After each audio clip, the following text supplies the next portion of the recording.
Vamos con más de nuestro espacio y tenemos ahora como invitado en esta parte de nuestro programa a Chugo Torrealba, quien es periodista y también fue secretario ejecutivo de la Mesa de la Unidad Democrática, y los saludamos. Chugo, bienvenido, buenas tardes. Maripili, buenas tardes, un gran abrazo, gracias por esta oportunidad.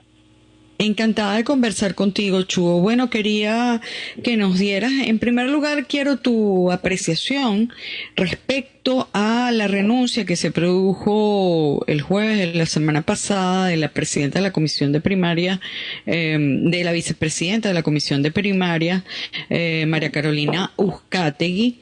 Esto ha generado una serie de comentarios polémicos a favor, en contra, y respecto a incluso a la posibilidad de que esta renuncia pudiera eventualmente ocasionar que no se lleven a cabo las primarias. Entonces, bueno, quería tu análisis de ese hecho.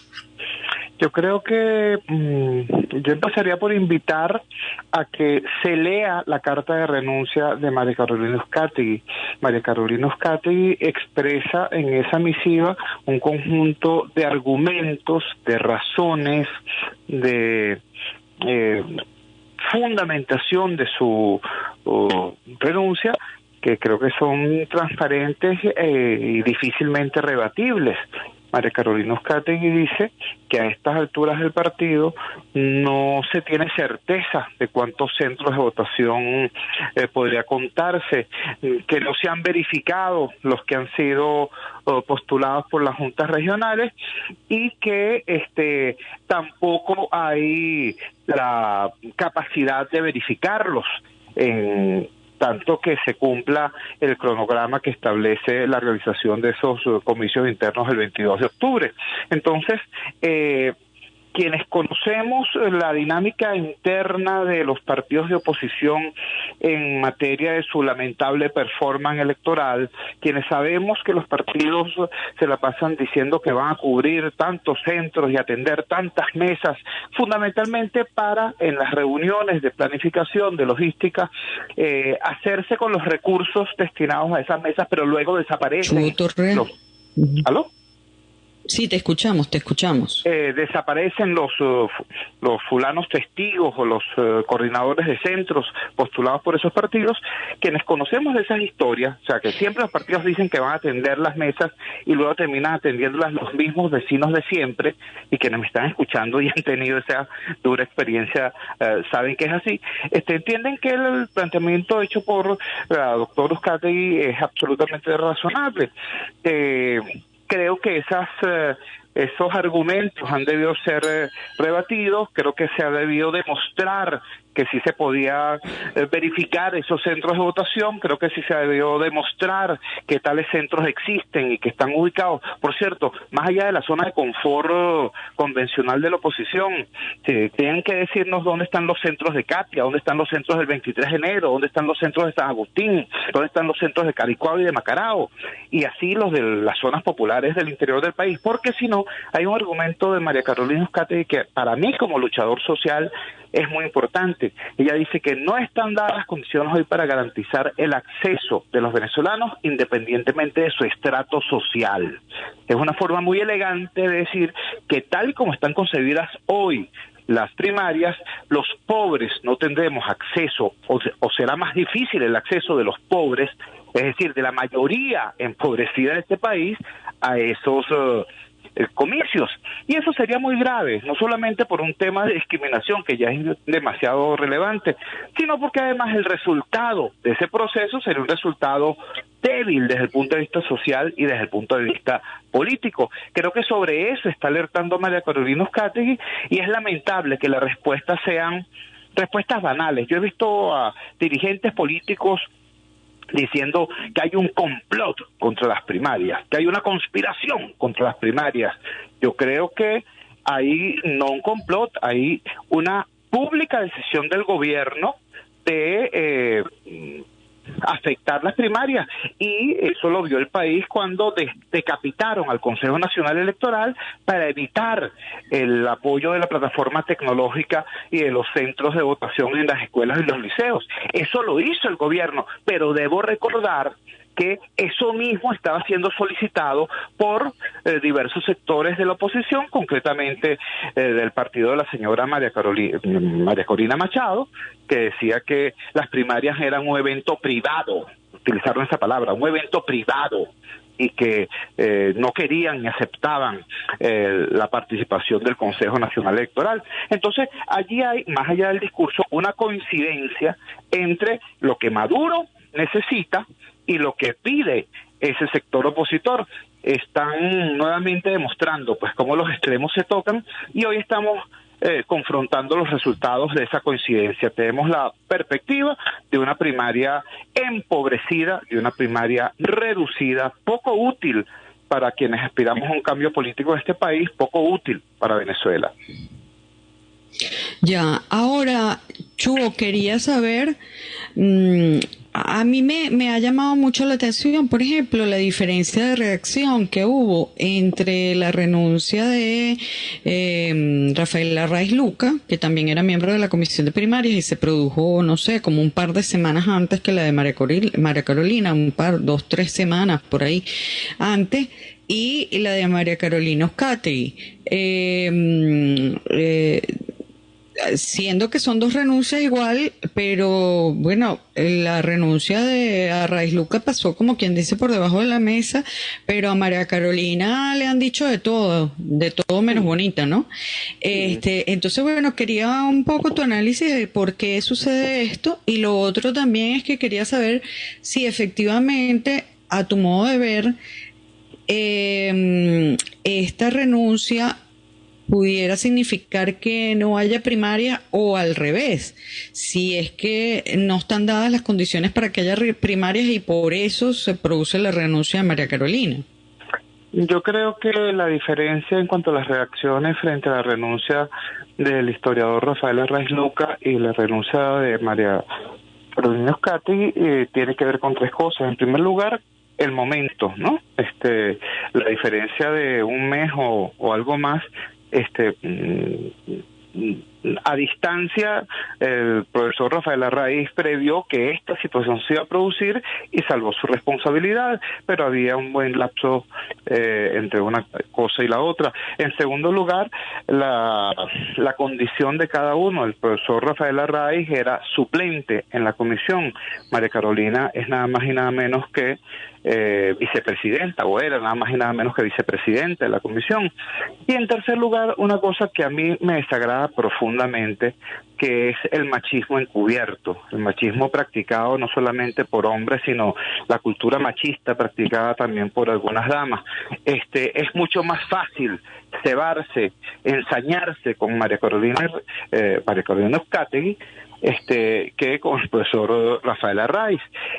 Su condición de mujer la convierte en un blanco móvil, ¿no? Entonces, yo creo que es importante en este momento recordar que María Carolina Uzcategui viene de ser dirigente gremial en un mundo tan complicado y tan machista como es el mundo, por ejemplo, del tema comercial, no de Caracas, por cierto. Ella viene de Trujillo, de los Andes venezolanos.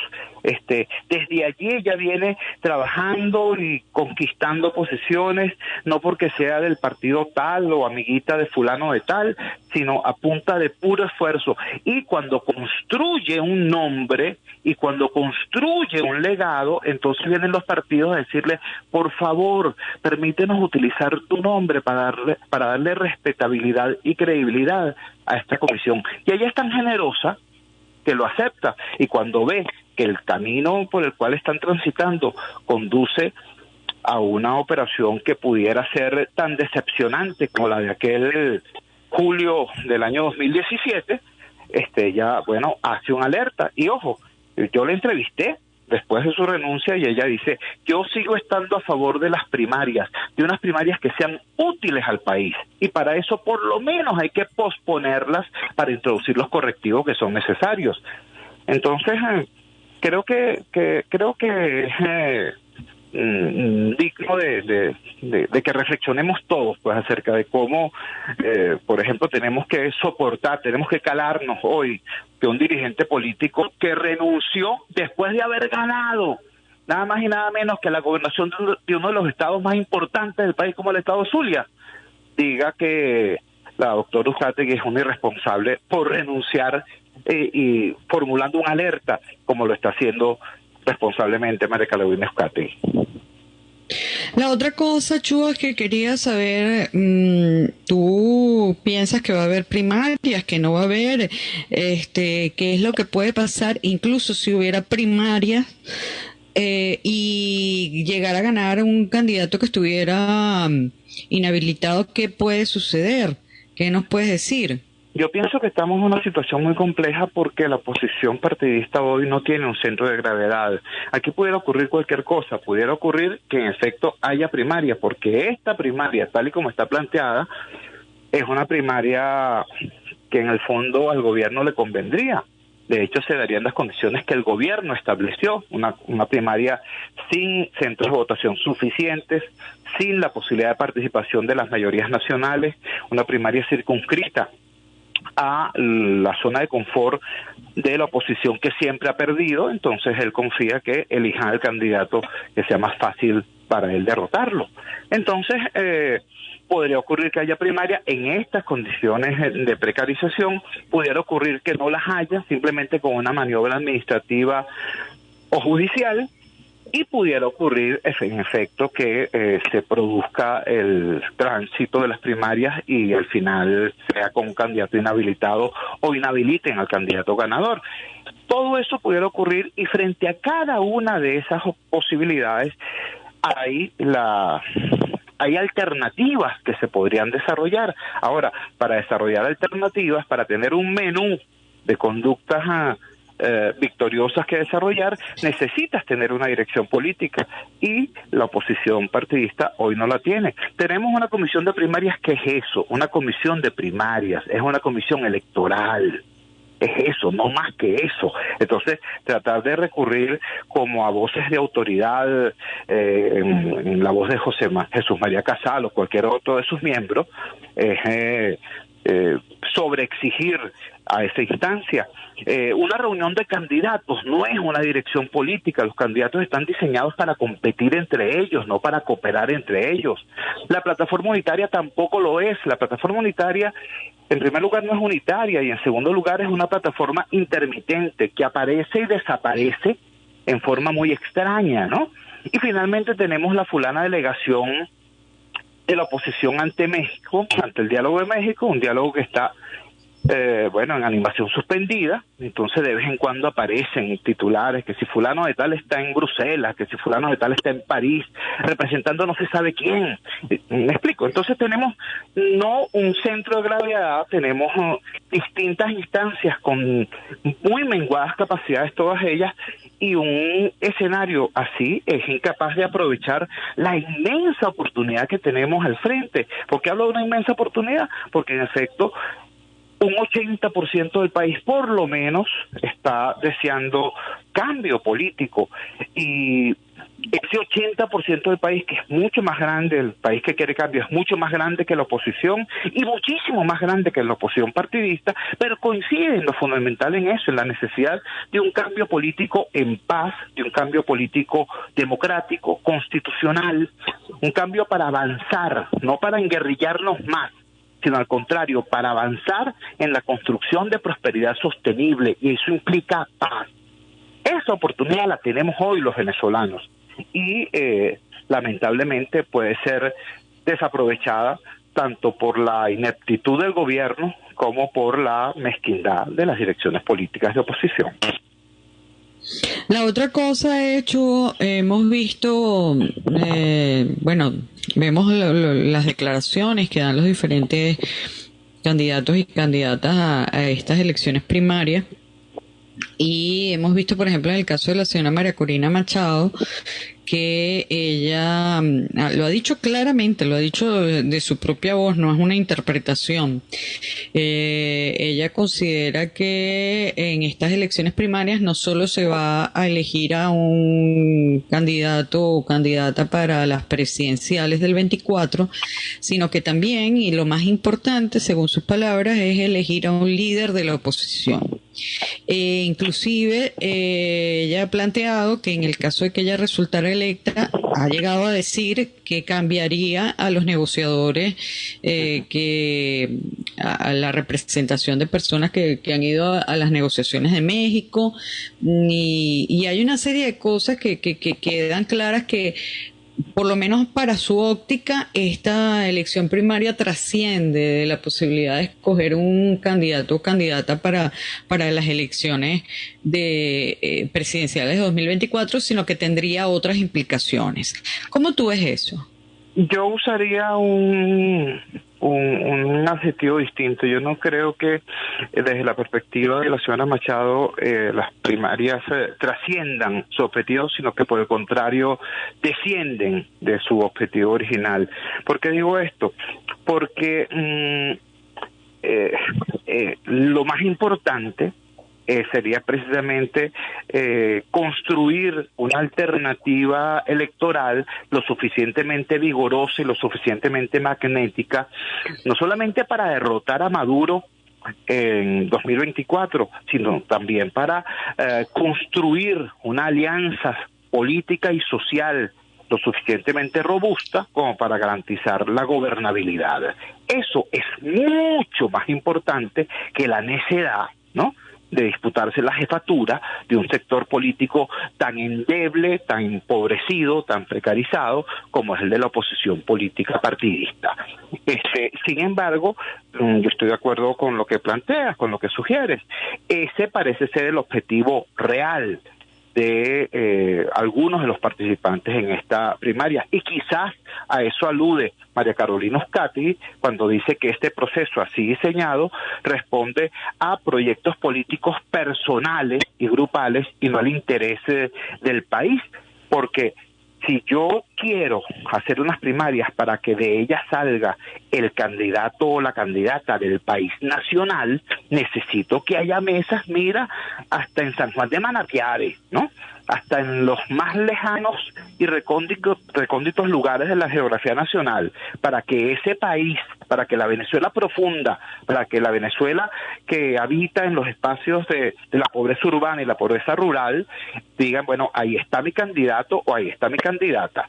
Pero si yo lo que quiero es en realidad no ganarle a Maduro, sino ganarle a Capriles, o ganarle a Henry Ramos, o ganarle a Manuel Rosales en esa peleita intrascendente, entonces, bueno, más bien promuevo que el escenario sea un escenario de escasa participación, donde una minoría radicalizada imponga no su criterio, sino su escasez de criterio. Y eso pudiera ser lo que están logrando a la limón, tanto el gobierno, al evitar el apoyo de la plataforma tecnológica del CNE y el acceso a los centros de votación en los establecimientos escolares de todo el país, y por otro lado, quienes quieren ahora incluso desoír la propuesta de María Carolina Uzcategui, no de suspender, sino de posponer la primaria para garantizar que tenga un nivel de participación social realmente significativo. Eso es lo que creo que está ocurriendo, y creo que esto nos lleva a todos los venezolanos a ver más allá de la caja, ¿no?, a ver qué alternativas se pudiesen abrir. Yo, por ejemplo, creo que es muy importante lo que está pasando en el mundo socialdemócrata, lo que está pasando en el ámbito de Acción Democrática. Creo que el repunte de Carlos Prosperi le permite autonomizarse en relación a liderazgos vetustos en ese partido, y le permite entonces ser ciertamente el vocero de una cierta esperanza de renovación. Y creo que por otro lado la candidatura de Luis Eduardo Martínez puede sacar a la otra mitad de Acción Democrática de la égida poco conectada con el país del señor Bernabé Gutiérrez, y quizás esté en las manos de Luis Eduardo Martínez y de Prosperi promover la reintegración de Acción Democrática, y eso sería muy importante porque AD es lo más parecido que queda a un partido político de verdad en el ámbito opositor. No olvidemos que en las últimas primarias que hizo la oposición venezolana en el año 2017 para la elección de los candidatos a gobernadores, AD ganó en la mitad del país, y 4 de los 5 gobernadores que obtuvo la oposición eran militantes de AD. Eso es un dato que creo que no se debe olvidar. Entonces, posiblemente, si se produce allí un proceso de reintegración, eso pueda servir de columna vertebral para la promoción de una dinámica unificadora, y no esto que estamos viendo hoy, que es, digamos, que una especie de santificación de la disgregación. ¿Cómo evalúas tú las candidaturas que están fuera de las primarias? No sé, por decirte, la candidatura de Benjamín Rauseo, que le anunció que se iba a lanzar de candidato a pesar de no participar en las primarias, la candidatura de Antonio Ecarri, que también pues lo ha anunciado, inclusive respaldado por una plataforma de algunos partidos políticos, bueno, y cualquier otra de las candidaturas que están por allí que eventualmente no están dentro del marco de las primarias.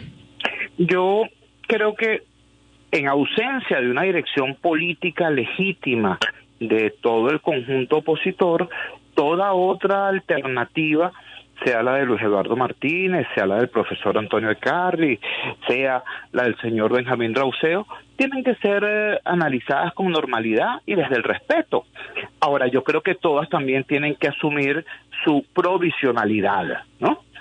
Quien diga a estas alturas, con palabras más o palabras menos, lo mismo que dice María Corina Machado, es decir, que va a llegar hasta el final, quien diga eso, bueno, sencillamente está cumpliendo un papel que le interesa muchísimo a Maduro que alguien lo cumpla, que es el de divisor, ¿no?, de esa mayoría nacional que quiere cambio. Todas esas opciones son interesantes, todas esas opciones tienen fortalezas y tienen debilidades. Me parecen que, repito, deben ser analizadas desde el respeto, pero todas deben entender también su carácter aún provisional, porque después que salgamos de esta incertidumbre de si hay o no primarias y de cuál sería su resultado, todas esas opciones tienen que ser barajadas por el país, porque aquí lo que hace falta es una alternativa creíble del país que quiere cambio, y eso está bastante más allá tanto de las diligencias de la llamada plataforma unitaria como de estas otras opciones interesantes, pero, repito, parciales. También está el caso, por ejemplo, de Manuel Rosales, que dijo que no participaría en las primarias, pero que mucha gente piensa que él se está reservando para que a la hora de que las primarias colapsen, pues aparecer él así como una especie de candidato de consenso por parte de lo que pueda quedar del G4. No sé cómo tú ves esa opción.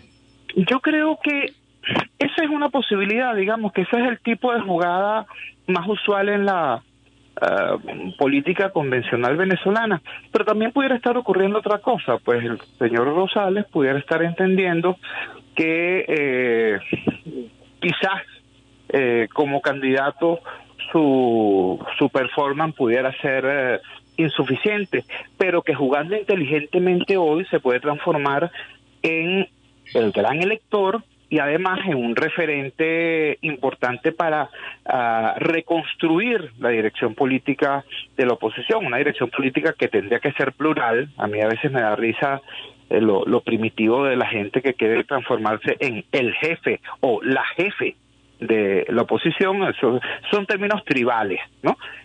Cualquier dirección política, para ser útil a la oposición y al país, tiene que entender la necesidad de un liderazgo colaborativo, de un tejido más bien plural. Entonces, en ese sentido podría ser interesante. Yo creo que ahorita hay dos posturas muy interesantes. Una, la de Un Nuevo Tiempo. Otra, la de Fuerza Vecinal. Un Nuevo Tiempo tiene una clara fortaleza en todo el occidente del país.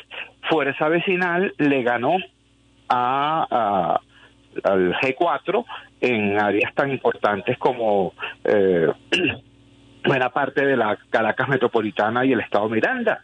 Entonces, ambas fuerzas han dicho, seguimos en la primaria, seguimos en este proceso, no tenemos candidato propio, tenemos una política, nuestra política es promover el cambio en paz, ¿no? Y quien se asemeje a ese perfil contará con nuestro apoyo. Creo, repito, que esos planteamientos son interesantes porque nos sacan del tema caudillista tipo siglo XIX y nos meten en un debate que tiene que ver exactamente con eso, con las identidades políticas para fundamentar las alianzas. Bueno, Chugo, te quiero agradecer que hayas estado con nosotros y que nos hayas permitido conocer tu análisis de todos estos temas. Muchísimas gracias. Agradecido yo a ti. Un gran abrazo. Saludos a tu audiencia. Igual, amigo Chugo Torrealba, con quien estábamos conversando, él es periodista, fue secretario ejecutivo de la Mesa de la Unidad Democrática y era nuestro entrevistado en esta parte. Y bueno, de esta manera nosotros hemos llegado al final de nuestro